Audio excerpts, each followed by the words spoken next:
And that means that the number 1 pick in the 2021 NBA draft goes to the Detroit Pistons. Let's roll, baby. The Pistons received the first overall pick in the NBA draft and are looking to change their franchise. Cade Cunningham, Jalen Green, and Evan Mobley are the main guys being considered for this selection. The Pistons select Cade Cunningham with the first pick. He's the safest and most obvious choice here. The Pistons just drafted Killian Hayes, but he wasn't too great last year. The Pistons still need a dynamic ball handler to run their offense. Cade Cunningham can pretty much do everything from passing to scoring to locking up on defense. He even showed last year that he can get a bucket in one-on-one situations with the clock running low. He's the type of player that can change a franchise overnight. Recently, the debate for Houston has been over Jalen Green or Evan Mobley. Both of these guys are studs, but I believe Jalen Green has the most potential out of any prospect in this draft. Green is one of the most freakishly athletic prospects in this draft class. He can handle the ball, make tough passes, and even knock down threes. However, my favorite part about his game is that there is still a lot of room for improvement. The fact that he averaged almost 18 points per game in the G League is crazy to me. If he works hard, he could easily be the best player from this draft class. The Cavs have a lot of talented big men, but I still see them taking Evan Mobley. He's a great defender that has amazing mobility. His ability to play perimeter defense could let him guard 3s, 4s, and 5s. On offense, he can finish tough shots inside and make crafty passes. His handle is also pretty exceptional. If he improves his jump shot, he could become a weapon like Anthony Davis within 4 years. He's easily the best big in this draft class and has the potential to be a very good NBA player. Jalen Suggs to Toronto would be a perfect match. With Kyle Lowry being a free agent, Jalen Suggs could step in and be their starting point guard from day one. He's an all-around scorer that always keeps himself under control despite playing very flashily. He changes speeds very well and could get to the basket very easily in college. I believe that he'll be able to do the same in the NBA. His game reminds me a bit of Bradley Beal. I really think that Suggs and Van Fleet could become one of the most dangerous guard tandems in a couple of years. The Magic should take Jonathan Kuminga. He's a very good athlete at 6'8" that could really become a great scorer in the future. He already has a developed handle and can score around the basket well. Despite shooting only 24.6% from 3 in the G League, he averaged almost 16 points a game. If he improves his jump shot, he could easily become a 20-point scorer in the NBA. I think Kuminga has a lot of potential, and if he grows properly, he could become a star. Oklahoma City has 6 draft picks, 3 firsts and 3 seconds, so they're probably going to do a lot of trading. However, if they keep this pick, they should take Scotty Barnes. He's one of the best defenders in this draft, and he can guard 1 through 5 and really cause havoc. On offense, he's capable of handling the ball and making great passes. His post game is decent enough to work in the NBA, and his drives to the basket are very forceful. His jump shot needs some work, but he's only a project on one side of the ball. Plus, OKC can afford a project because they're not contending anytime soon. The reports about the Warriors say that they want to trade picks 7 and 14 for a superstar. However, if they keep this pick, they should draft Josh Giddey. Coming from Australia, Giddey was really a star in the NBL. His vision and passing are incredible. He's 6'8", yet can handle the ball very well. He needs to improve his jump shot, but he's really an impressive player. I look forward to watching him in the NBA. James Bouknight is one of my favorite players to watch from this draft class. His handle is very herky-jerky, and he often has defenders lost. His ability to score the ball was among the best in college, in my opinion. I think he'll be able to do the same in the NBA. The Magic already have Markelle Fultz and RJ Hampton, but they also have a lot of bigs. As a team, they have too much young talent that isn't very developed. Because of this, they have to go best player available in this situation. However, he's the best player available by far, so the Magic should be pretty happy with their decision. The Kings haven't made the playoffs since 2006 and haven't played exciting basketball in a while. Drafting Keon Johnson here would help bring more excitement to their games. He set a record at the Combine with his 48-inch vertical jump. You can see that in his game when he drives to the basket and goes up for a finish. He can handle the ball very well and has a good jump shot too. Although he isn't a great three-point shooter, I think his form is very solid and has room to grow. He's also a very, very good defender, and I believe he'll be able to lock up a lot of NBA players. Josh Christopher really impressed me with his offense in transition this season.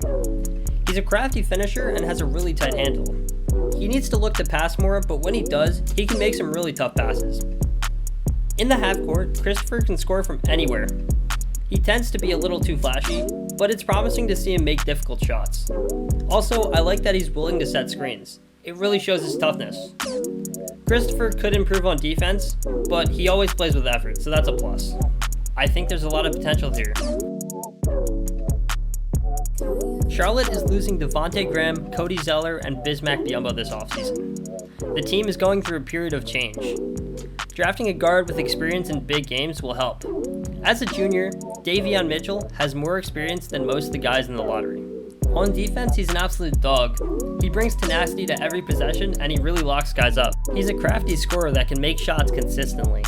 Watching him reminds me of Marcus Smart, except he's more of a scorer than Smart. I really like Davion Mitchell. I think he'll help the Hornets a lot. Nishan Bones Highland is one of the best shooters in this draft class. This sophomore guard can hit deep threes and has a tight handle despite being lanky. His ability to shoot off the dribble forces defenses to stay on his hip. He surprised me with his creativeness around the rim. He's not the best defensively and isn't always in a good defensive stance, but if he improves on his problems, he could be a very good player.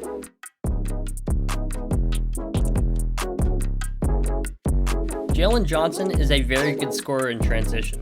His handles are decent enough to let him be a point forward. He's very solid on defense and can guard 3s and 4s. He attacks the basket at full speed and rises up for powerful dunks. He's a great team player that had flashes at Duke this season. He will need to improve his jump shot and get his free throw percentage up, but I think he has potential. As I said earlier, Golden State wants to trade this pick for a star. But if they don't, Kai Jones is their guy. He wasn't consistent this past season, but he was very athletic. Jones moves well on defense and can go up vertically to get blocks. He showed flashes of his ability to dribble and shoot, but neither are developed yet. He needs to become a better scorer and should work on improving his free throw percentage. If he fixes the holes in his game, he could become a better version of Miles Turner. Here's the rest of the first round. Some notable guys are Usman Garuba, Moses Moody, and Trey Murphy. They were all good enough to crack the lottery, but barely missed it, in my opinion. Below them, BJ Boston had a poor year at Kentucky, but his flashes looked pretty good. Don't be surprised if he becomes a solid player. Also, I'd like to mention Sandro Mamushvili. He's a 6'11" point forward with great handles. He'll make an immediate impact wherever he goes. Some of the guys I had falling in the second round were Chris Duarte, Miles McBride, Joshua Primo, and Alperen Sengun. Duarte is 24 years old, and he would need to make an immediate impact in the NBA to be worth a pick. Honestly, I don't think he could. A lot of boards had Miles McBride in the top 20, but I don't know if he'll be able to guard forwards at 6'2". Since he's a defensive prospect, I think this hurts him a lot and is the reason I had him dropping in the draft. Joshua Primo is actually very good. I liked him a lot. I just didn't think he showed enough this season. He has a lot of potential and he'll be 18 until late December, so he's very young. He's the type of guy that needs to be developed. I still think he can be very good, just not a first round pick. Last, Alperen Sengun. I know a lot of guys have him on their boards.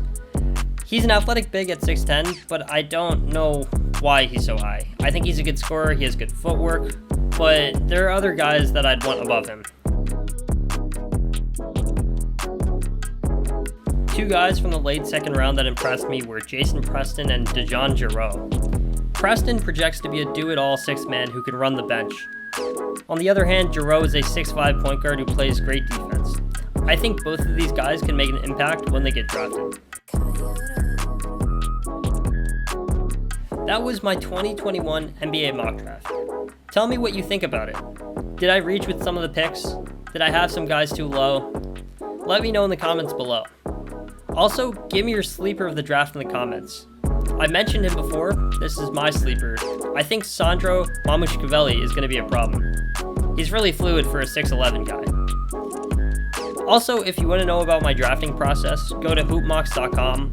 This is where I explain how I grade the players and use a model to project their draft position. So yeah, look it up if you're interested. Thank you for watching. If you liked the video, feel free to give it a like, and if you didn't, feel free to comment and tell me what you didn't like about it. Either way, I'm thankful for your support on my content, and have a good day.